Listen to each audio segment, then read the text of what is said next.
তিনি ছিলেন মধ্যম আকৃতির সুঠাম দেহের অধিকারী একটি মানুষ। তার চুলগুলো ছিল ঘাড় পর্যন্ত প্রলম্বিত, হালকা হালকা কোঁকড়ানো।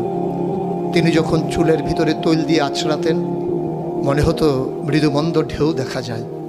তার কপাল ছিল চওড়া, ভ্রুগুলো ছিল জোড়া ভ্রু, ধনুকের মতো বাঁকা। চোখের পাতাগুলো ছিল ফুটন্ত গোলাপের গোলাপি রঙের এক একটি পাপড়ির মতো।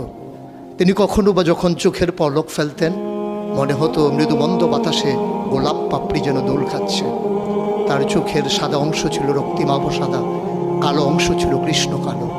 তার নাকটা ছিল খাড়া, নাকের ছিদ্রগুলো ছিল ছোট ছোট। নাকের নিচে ছিল সরু চিকন গোঁফ, গোঁফের নিচেই সেই গোলাপি রঙের ঠোঁট। তার ঠোঁটগুলো যখন কখনো বা মুচকে হাসত, গোটা পৃথিবীর মানুষ অবাক বিস্ময়ে দেখত গোটা পৃথিবীতে যেন বিজলি চমকিয়েছে। তিনি কখনো বা যখন এই রাস্তা দিয়ে হেঁটে যেতেন